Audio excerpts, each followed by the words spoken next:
Friends, आज हम history के कुछ महत्वपूर्ण प्रश्न को देखेंगे। जैसे में कोणार्क का सूर्य मंदिर कितने रुपए के नोट पर छपा है? तो इसका आंसर होगा 10 रुपए के नोट पर। एलोरा की गुफाएं कितने रुपए के नोट पर छपा है? इसका आंसर होगा 20 रुपए के नोट पर। आगे और अगला प्रश्न देखेंगे। लाल किला कितने रुपए के नोट पर छपा है? 500 रुपए के नोट पर। अगला प्रश्न है, रानी की नींव कितने रुपए के नोट पर छपा है? इसका आंसर होगा 100 रुपए के नोट पर। अगला प्रश्न है, मंगलयान कितने रुपए के नोट पर छपा है? इसका आंसर होगा 2000 के नोट पर। अगला प्रश्न है, कोणार्क का सूर्य मंदिर कहाँ स्थित है? इसका आंसर होगा उड़ीसा में। और दोस्तों, ये जो सूर्य मंदिर है उड़ीसा में, ये बहुत ही भव्य मंदिर है। इसमें बहुत से श्रद्धालु जब पूजा करने जाते हैं, बहुत ही फेमस मंदिर है। चलिए अगले प्रश्न पर चलते हैं। हम्पी के स्मारक कहाँ है? इसका सही आंसर है कर्नाटक। अगला प्रश्न है, रानी का वाव कहाँ स्थित है? इसका आंसर है गुजरात। अगला प्रश्न है, नासिक शहर किस नदी पर बसा है? इसका आंसर है गोदावरी नदी पर। चलिए अगले प्रश्न पर चलते हैं। जबलपुर किस नदी पर बसा है? इसका आंसर है नर्मदा नदी पर। चलिए अगला प्रश्न देखते हैं। पेरिस किस नदी पर बसा है? इसका सही आंसर है सीन नदी पर। दोस्तों, आपको तो पता ही होगा कि पेरिस बहुत ही खूबसूरत जगह है। इंडिया के बहुत से लोग वहाँ शॉपिंग करने जाते हैं, खास करके शॉपिंग मॉल के लिए। बहुत ही सुंदर भव्य शहर है पेरिस, जो कि फ्रांस में है। चलिए, पेरिस किस नदी पर बसा है? तो सीन नदी पर। ठीक है। अगला प्रश्न है, सांची का स्तूप किस राज्य में है? तो इसका सही आंसर है मध्य प्रदेश। अगला प्रश्न है, लाल किला कहाँ पर है? इसका सही आंसर है दिल्ली। और आपको तो पता ही है कि दिल्ली में लाल किला कि बसा है। इसे शाहजहां ने बनवाया था। चलिए अगले प्रश्न पर चलते हैं। दिल्ली किस नदी पर बसी है? इसका सही आंसर है यमुना नदी पर। अगला प्रश्न है, राष्ट्रपति गीत किसने लिखा है? इसका सही आंसर है बंकिम चंद्र चटर्जी, जो हम लोग आज भी इसको कि गुनगुनाते हैं। उसके बाद अगला प्रश्न है, आगरा शहर को लाइन बसाया था? सिकंदर लोदी ने। आगरा शहर को किसने बसाया था? सिकंदर लोदी ने। दोस्तों, थोड़ी सी कि टाइपिंग में मिस्टेक होने के कारण उसके लिए माफ़ी चाहता हूँ। आगरा शहर, इसका सही टाइपिंग होगा आगरा शहर किस नदी पर। आगरा शहर को किसने बसाया था? तो सिकंदर लोदी ने बसाया था। चलिए अगला प्रश्न है, महात्मा गांधी को सर्वप्रथम राष्ट्रपिता किसने कहा था? तो सुभाष चंद्र बोस ने महात्मा गांधी को सबसे पहले राष्ट्रपिता कहकर संबोधित किया था। चलिए अगले प्रश्न पे चलते हैं। राष्ट्रगान को गाने का समय कितना है? यानी कि हम लोग राष्ट्रगान को कितने समय में ख़त्म कर सकते हैं, कितने समय तक पूरा ख़त्म हो जाता है? तो 52 सेकेंड लगते हैं उसे राष्ट्रगान को गाने में। और हमारा राष्ट्रगान है जन गण मन अधिनायक जय है, जो कि हम लोग 26 जनवरी और 15 अगस्त में गाते हैं। और अगला प्रश्न है, रेडियो सक्रियता की खोज किसने की थी? इसका सही आंसर है हेनरी बेकुरल ने, जो कि बहुत ही महान वैज्ञानिक थे। जिन्होंने हेनरी बैक्यूरेल ने जिन्होंने रेडियो सक्रियता की खोज की थी। चलिए अगला प्रश्न है, पेसमेकर का संबंध किससे है? पेसमेकर का संबंध हृदय से है। पेसमेकर का संबंध हृदय से है। अगला प्रश्न है, एक्सरे का आविष्कार किसने किया था? एक्सरे का आविष्कार विलियम रोंटगन ने किया था। चलिए अगले प्रश्न पर चलते हैं, मानव द्वारा सर्वप्रथम किस धातु का प्रयोग किया गया था?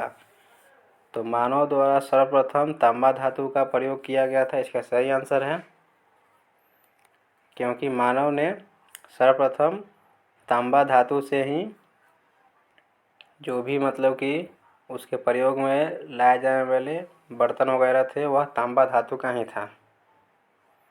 ठीक है, चलिए अगले प्रश्न पर चलते हैं, अंतरिक्ष यात्री को आकाश काला क्यों दिखाई देता है? इसका सही आंसर है, प्रकाश के प्रकीर्णन के कारण अंतरिक्ष यात्री को आकाश काला दिखाई देता है। चलिए अगले प्रश्न पर चलते हैं, अहमदाबाद किस नदी पर बसा है? दोस्तों अहमदाबाद साबरमती नदी पर बसा है। अहमदाबाद में अभी दुनिया का सबसे बड़ा स्टेडियम बना है और हाल ही में अहमदाबाद इंडिया के सबसे खूबसूरत धरोहर के रूप में विश्व में आया है 1 नंबर पे। अहमदाबाद किस नदी पर बसा है? तो साबरमती नदी पर। ठीक है, उसके बाद अगला प्रश्न है, कोलकाता किस नदी पर बसा है? तो कोलकाता हुगली नदी पर बसा है, इसका सही आंसर है। चलिए अगले प्रश्न पर चलते हैं, नल सरोवर अभयारण्य कहाँ है? तो नल सरोवर अभयारण्य गुजरात में है, इसका सही आंसर है। चलिए अगला प्रश्न है, दुधवा राष्ट्रीय उद्यान किस राज्य में है? दुधवा राष्ट्रीय उद्यान उत्तर प्रदेश में है। ठीक है, उत्तर प्रदेश, जो अभी हाल ही में उत्तर प्रदेश के सीएम कौन है? तो योगी आदित्यनाथ जी हैं, जिनको बुलडोजर बाबा के नाम से प्रसिद्ध हैं। ठीक है दोस्तों, चलिए अगला प्रश्न है, पोर्ट ब्लेयर बंदरगाह कहाँ है? तो यह है अंडमान और निकोबार में। चलिए अगला प्रश्न है, किस ग्रह के एक भी उपग्रह नहीं है? तो दोस्तों बुध और शुक्र के एक भी उपग्रह नहीं है, और बुध जो है वह सूर्य के निकटतम ग्रह में से एक है, सबसे निकटतम ग्रह है बुध, और पृथ्वी के सबसे निकटतम ग्रह शुक्र है।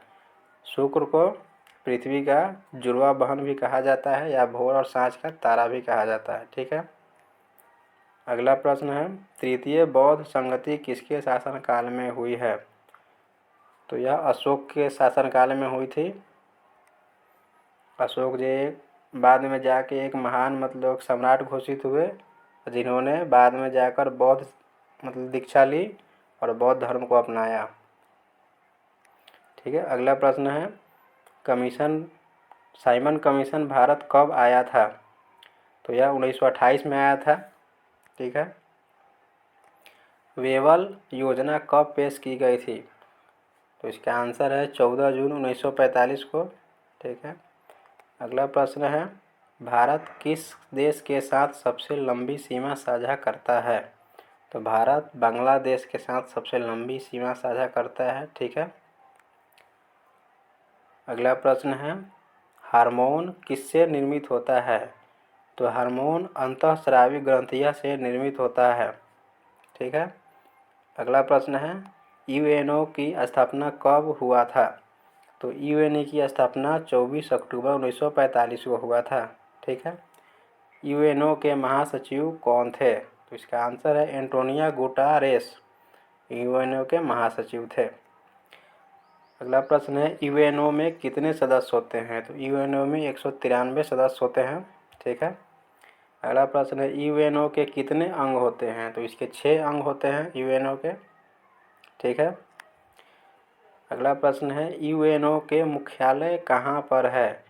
तो इसका आंसर है न्यूयॉर्क में, जो कि अमेरिका में है। ठीक है। अगला प्रश्न है यूएनओ के नवीनतम सदस्य कौन हैं?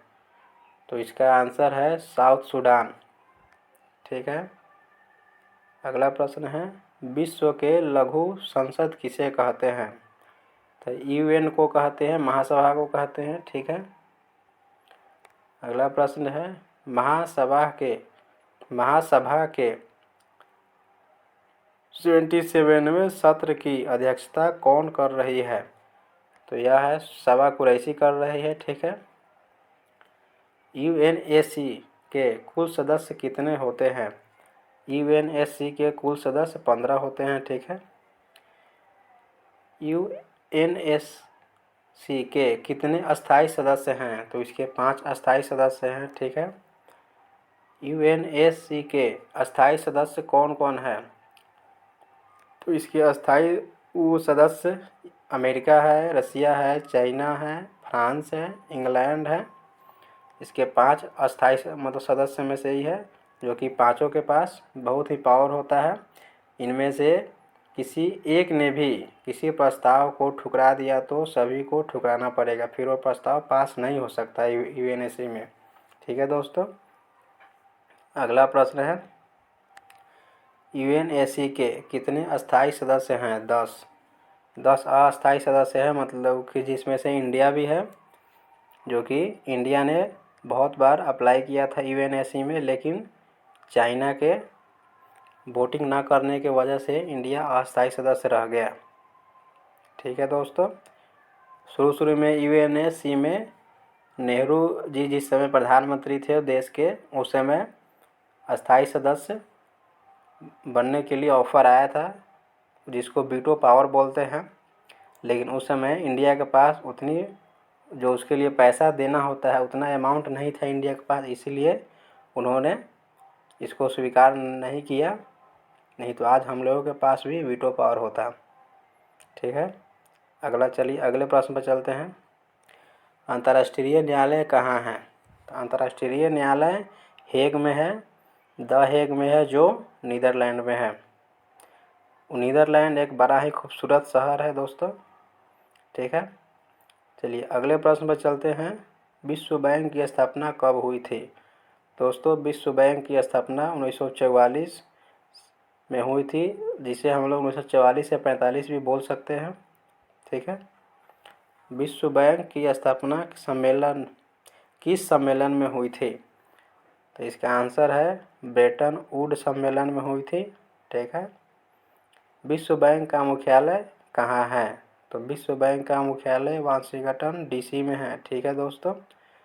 विश्व बैंक जो भी इसके इंडिया भी मतलब कि सदस्य है। अभी विश्व बैंक के अध्यक्ष जो है वह अजय बंगा है, जो ये इंडिया के जो कि इंडियन मतलब कि निवासी हैं, लेकिन वो अमेरिका में जाके अमेरिका के मतलब नागरिकता प्राप्त कर ली है इसी वजह से, लेकिन है तो इंडियन ही।